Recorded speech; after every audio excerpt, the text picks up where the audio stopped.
Bonsoir et bienvenue dans le direct. Tout de suite, retrouvez David Muttel pour le JT Sport. Il nous parle ce soir de football, de handball et d'athlétisme. Il reçoit sur le plateau les membres du club d'athlétisme de la Chapelle-Saint-Luc. À 19h30, nous nous retrouverons pour le journal. Nous ferons un point sur le bilan touristique estival Acte 3. Nous nous rendrons à l'Huillère pour découvrir l'église rénovée. Elle ouvre ses portes après 35 ans de travaux. Et nous terminerons par le premier salon de l'érotisme qui a eu lieu ce week-end à Troyes. Un succès. À 19h50, retrouvez David Muttel pour le miroir des sports. Il reçoit sur le plateau Christian Martin, ancien champion de France de boxe. Et quant à nous, on se retrouve dans une petite demi-heure pour le JT.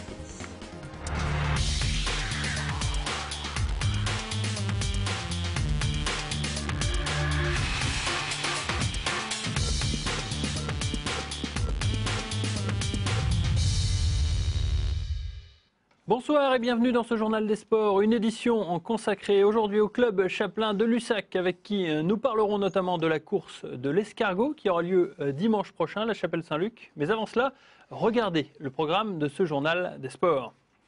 Il y avait du football avec la 9e journée de National. L'Estac recevait Créteil au stade de l'Aube, l'occasion pour les Troyens de s'installer durablement sur le podium et de continuer la série de victoires. Nous parlerons aussi de handball avec la 2e journée du championnat de France de National 2 féminine. Pour la première fois de la saison à domicile, les Moresseaux troyennes attendaient une revanche puisque la semaine dernière, ils ont perdu de façon humiliante face à l'équipe de Montargis. Voilà le programme de ce journal.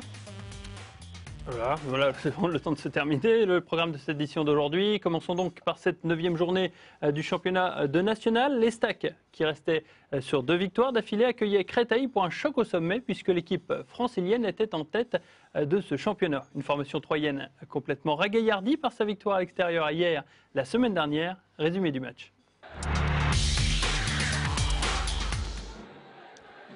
Grosse première mi-temps pour les Troyens qui, dès l'entame de match, mettent une énorme pression sur Créteil.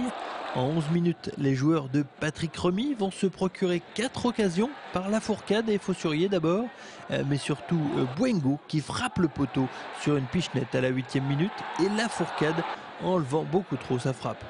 Les Aubois seront récompensés de leurs efforts à la 19e minute. Bouengo s'arrache pour centrer au 2e poteau. À la tombée, la magnifique reprise de volée d'Éric Marester, son premier but avec l'Estac. Je vois Titi qui part sur le côté et je sais qu'il est sur son mauvais pied. Je me dis qu'il va pas faire un très beau centre, donc je me dis que ce serait bien si j'allais à la sortie de ce centre au 2e poteau. Donc voilà, j'y vais et puis je tente ma chance. Il y a que Joe qui recule, je lui crie de laisser, il m'entend, il me la laisse et je tente ma chance. Comme c'est une chance sur 2 qu'elle aille sur le terrain d'entraînement derrière, mais là elle est partie au fond. Même si Troyes se fait une petite frayeur avec ce sauvetage de Sens devant Duhamel, rien n'arrête les partenaires de Gaël Sens, d'autant qu'ils bénéficieront de cette expulsion du défenseur cristolien Outremont pour 2 cartons jaunes rapides. Malgré cela, l'Estac continue de gâcher, Lafourcade manque l'immanquable peu après la demi-heure de jeu, tandis qu'Akouzar voit sa frappe repoussée par Monaghan sur sa ligne. Seulement 1-0 à la mi-temps, les Troyens ont de quoi être déçus. Le plus dur, c'est de trouver la cible et exactement, dans le football, c'est l'essence même du football de marquer. Et on n'a pas marqué les buts qui s'offraient à nous et qu'on a bien construit. On a raté des buts tout faits. Et comme souvent, dans de pareils cas, Créteil va convertir la seule occasion qui lui sera donnée. Duhamel bat Westberg d'une demi-volée millimétrée. Une égalisation qui va pétrifier les Aubois, incapables de retrouver leur jeu en seconde période. Beauvu va heureusement sauver les meubles à 10 minutes de la fin avec ce petit ballon piqué par-dessus Trivino. L'attaquant troyen permet à ses coéquipiers donc de continuer la série de victoires. On a fait avec nos moyens, même si on peut avoir des regrets. Et je crois qu'encore une fois, on a franchi un palier dans la maîtrise et on n'a pas été impatient. Et ça, c'est important pour une équipe jeune comme la nôtre. 5e match sans défaite pour l'Estac en championnat qui s'installe désormais à la 2e place du classement. deuxième place du classement. Pour les autres résultats, on regarde les classements préparés par Cécile Rich, notamment la victoire d'Evian Thonon-Gaillard sur hier, 4-1. Moulins, la Lanterne Rouge qui bat Guignon, 1-0. Et Luznac qui a accroché Amiens sur son terrain, 2 buts partout. Au classement, Evian Thonon-Gaillard est en tête avec 2 points d'avance sur les Stacks et 3 sur Créteil qui, suite à sa défaite, rétrograde. Luznac est en 4e position et derrière, Moulins quitte la dernière place au profit de Louan-Cuiseaux. Ce week-end, c'était aussi le 3e tour de la Coupe de France de football. Il y avait un choc au bois avec l'affiche de DH entre les municipaux de Troyes et le RCSC. Le RCSC a gardé son rythme de croisière en dominant les municipaux, notamment en seconde période. Fati, vous l'avez vu, ouvre la marque à la 51e minute alors que Jérémy Colson la clôturera en toute fin de match. Le RCSC se qualifie donc pour le tour suivant qui aura lieu donc dans 2 semaines. On passe au handball à présent avec la 2e journée du championnat de France de National 2 féminine. Sainte-Maure-3 recevait Aubervilliers pour son premier match à domicile. Une équipe auboise assez revancharde puisque la semaine dernière à Montargis, les filles de Fred Chebel ont été rossées en ouverture du championnat samedi. Il fallait donc rétablir l'équilibre. Même si elle n'osait pas y penser en ce début de match, la défaite lourde de la semaine dernière à Montargis était encore dans toutes les têtes. Ce qui expliquait sûrement ses débuts poussifs avec notamment 2 buts de retard à la 18e minute à 8-6. Mais Sainte-Maure-3 est un diesel et une fois lancée, l'équipe auboise se révèle irrésistible. Cette seconde moitié de première mi-temps verra une équipe morasso-troyenne prendre jusqu'à 4 buts d'avance. Les joueuses de Fred Chebel maintiennent le cap jusqu'à la pause avec un +3 rassurant, 16-13. Malheureusement, ce petit capital va être dispersé en moins de 4 minutes par une équipe d'Aubervilliers pas venue là pour subir. Sainte-Maure-3 donne l'impression de ne pas pouvoir réagir et prend 2 buts de retard, 18-20 à 20 minutes de la fin. La Roumaine Laura Drutu ramène heureusement les siennes à la 43e minute. Un moment choisi par l'entraîneur adverse pour prendre la capitaine auboise Karine Forêt en défense stricte, ce qui perturbe le bon ordonnancement local. Chaque année, il y a une stricte, si c'est pas elle, c'est une autre. On a un jeu à faire avec un trapèze en jouant les ailiers, l'écartement et la profondeur avec un pivot dedans. Mais encore une fois,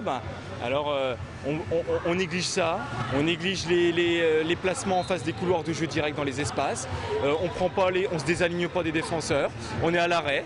À un moment donné, forcément, on ne peut pas jouer.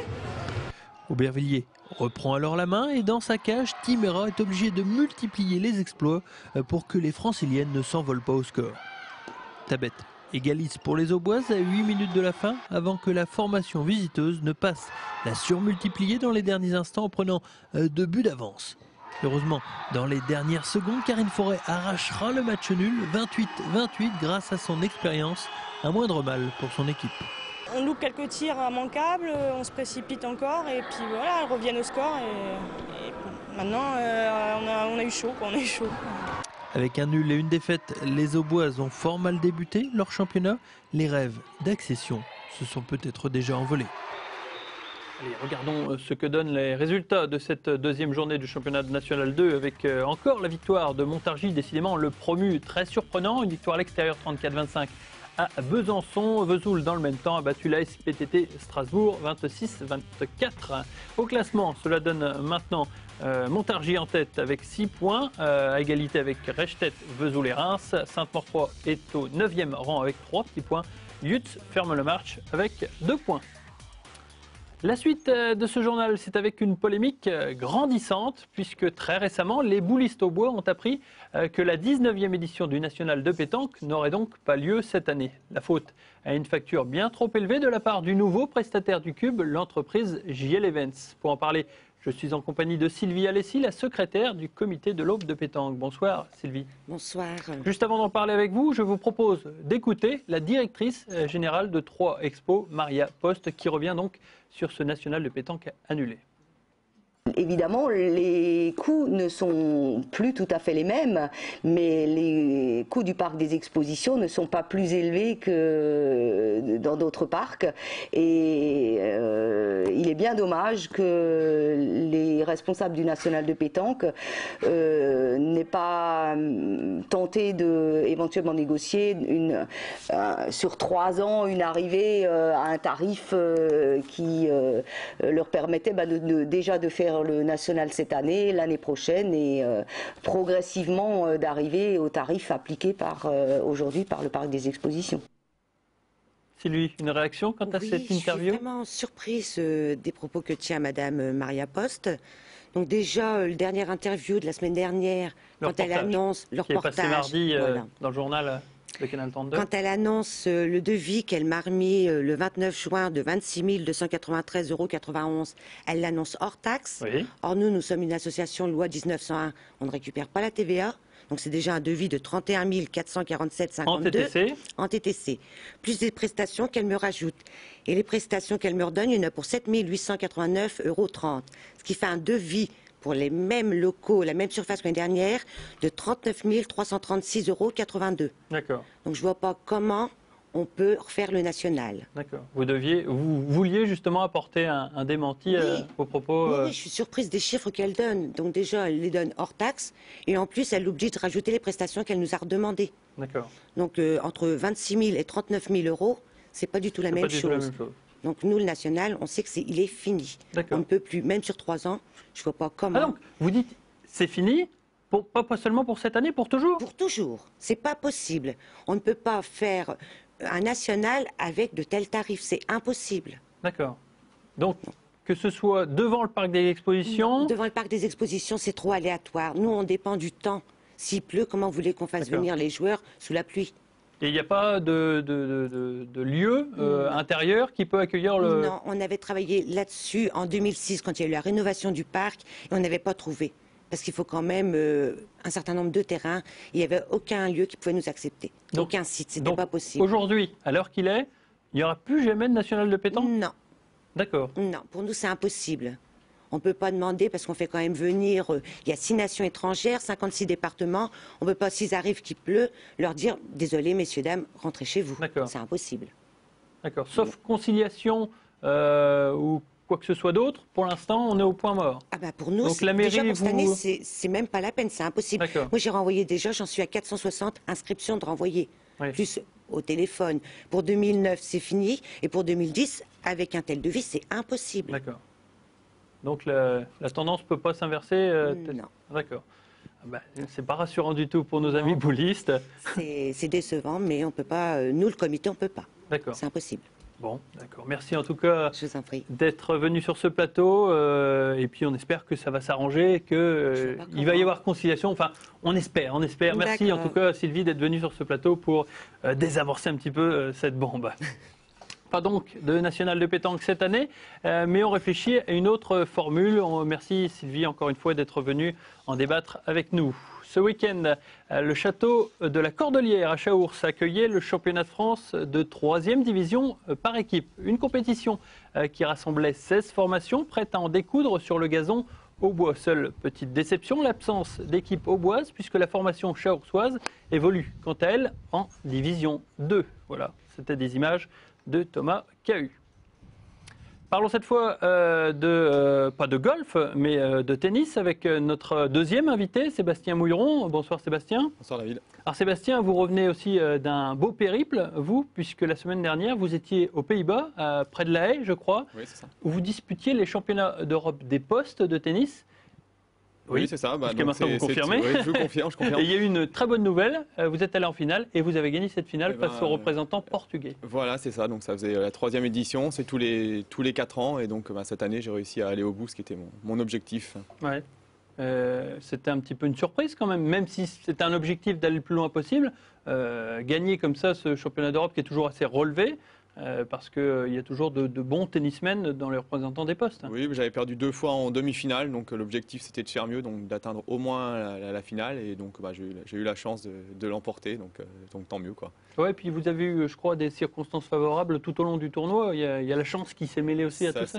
Ça s'est bien goupillé, toujours dans le bon sens pour moi, donc voilà, c'était ma bonne étoile. D'accord. De quelle façon d'ailleurs? Vous pouvez nous raconter un petit peu? Mon adversaire sur la demi-finale s'est un petit peu blessé lors du match précédent, donc ce qui m'a bien avantagé, et puis la pluie a joué en ma faveur au bon moment, donc tout s'est bien goupillé dans le bon sens pour moi. D'accord. Champion d'Europe, qu'est-ce que ça représente pour vous? C'est un titre totalement honorifique, parce que c'est comme ça, c'est interne en fait à la Poste et France Télécom, même au niveau européen, mais c'est grand plaisir d'avoir gagné, quoi. Oui, mais enfin ça a quand même un certain niveau, parce qu'on le disait tout à l'heure, c'est par exemple le numéro 4 portugais que vous avez battu. Oui, le joueur numéro 4 portugais, donc, qui joue en Coupe Davis, et l'ancien sparring partner de Federer, il y a une dizaine d'années, mais donc des bons joueurs sur le passé, tout du moins. C'est une excellente carte de visite, ça. Ouais, je suis bien content, oui. Donc merci beaucoup d'être venu sur ce plateau pour en parler.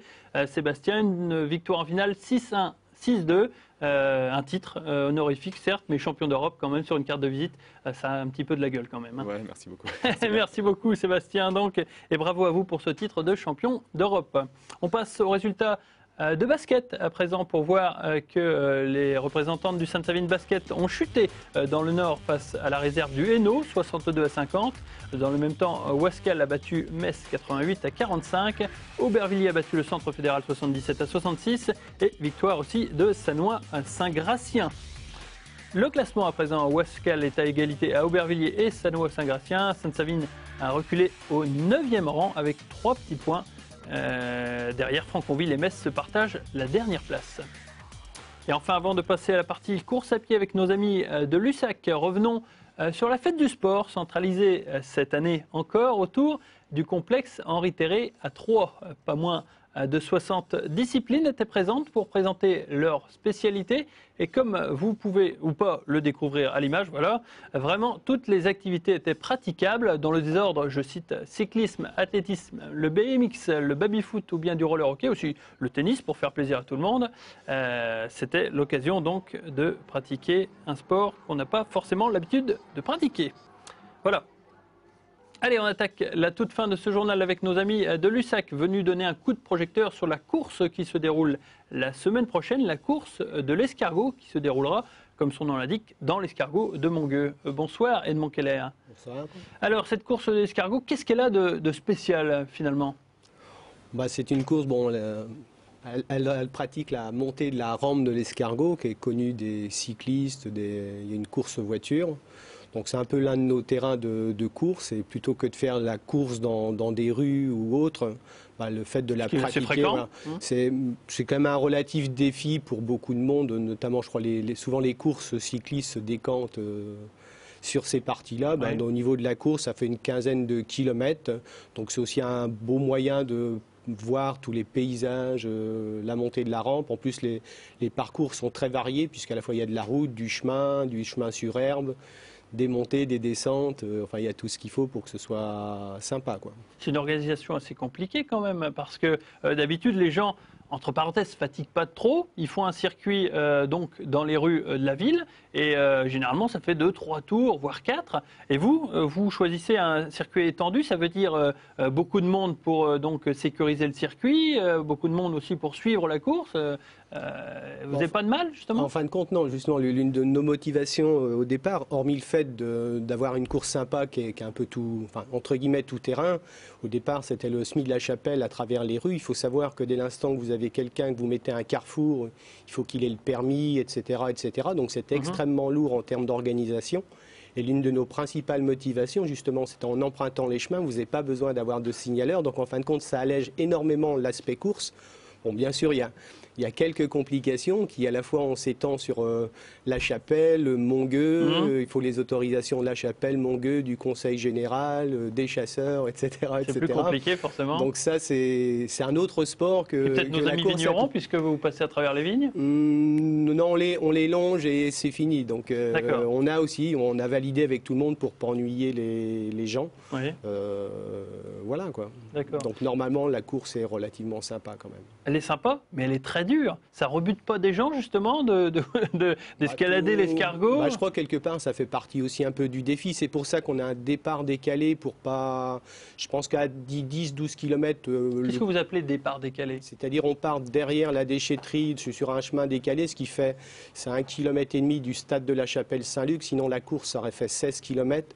Et des coureurs à peu près habitués à 10 km, je pense, se lancent sur 14. Après 16, c'est un autre type de préparation, etc. Donc ça permet de rejoindre tranquillement le départ à pied et de se lancer, quoi. Et pourquoi cette distance, entre parenthèses, bâtarde? 16 km, c'est pas franchement un format qu'on a l'habitude de retrouver. Non, mais de plus en plus, on commence à avoir des courses nature. Donc les notions de course longue, courte, tout est relatif par rapport à qui vous parlez. Si vous parlez à un marathonien, c'est pas beaucoup. Oui. Quand on regarde pour ceux qui sont plus habitués aux bouchons de champagne, qui est 6-7 km, c'est un peu plus délicat. C'est pour ça qu'on a essayé de trouver ce juste milieu pour garder le côté populaire de celui qui se fait un petit défi en s'entraînant un bon mois, ça doit être jouable. Et par buter, justement, le but c'est pas d'entraîner les gens dans une galère. Le but, c'est de prendre plaisir et que ça donne envie de recourir sur d'autres courses. D'accord. Mais elle n'est pas si dure que... Enfin, entre guillemets, pas si dure, puisqu'en fin de compte, le départ, le haut de l'escargot est à 6,5 km. Après, il reste une petite montée, beaucoup de descente. Une petite montée, oui. Il faut être capable de courir, d'avoir dans les jambes 14 km. D'accord. Début de la course? Départ 10h. D'accord.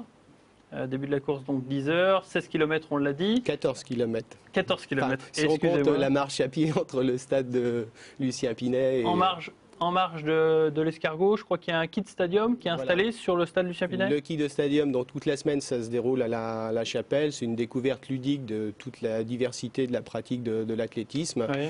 Sur la semaine, c'est les gamins des écoles de la Chapelaine. Je crois que mercredi, il y a même une animation spéciale. Et le dimanche, on a un créneau 10-13 heures où tout le monde peut venir découvrir les différents ateliers. Donc c'est spécialement conçu pour une découverte ludique de l'athlétisme. C'est hyper sympa et tout le monde peut venir. Donc ça, c'est les gamins des clubs, enfin n'importe qui. Les jeunes, bien sûr, on n'accepte pas des 18 ans ou plus sur des ateliers plus petits. Mais il y a découverte de la perche, il y a 7-8 ateliers hyper sympas. D'accord. C'est l'occasion aussi de découvrir le club de Lussac. Accessoirement, oui. Voilà, et là je me tourne vers votre collègue Corinne Caes, qui est la secrétaire du club de Lussac. C'est vrai que c'est particulièrement difficile d'organiser ce genre de course. Lussac se tourne un petit peu plus vers les jeunes, j'imagine. La formation, c'est un petit peu le dada de Lussac. Oui, tous les mercredis, en fait, il y a un entraînement au stade Lucien Pinet qui s'adresse aux enfants.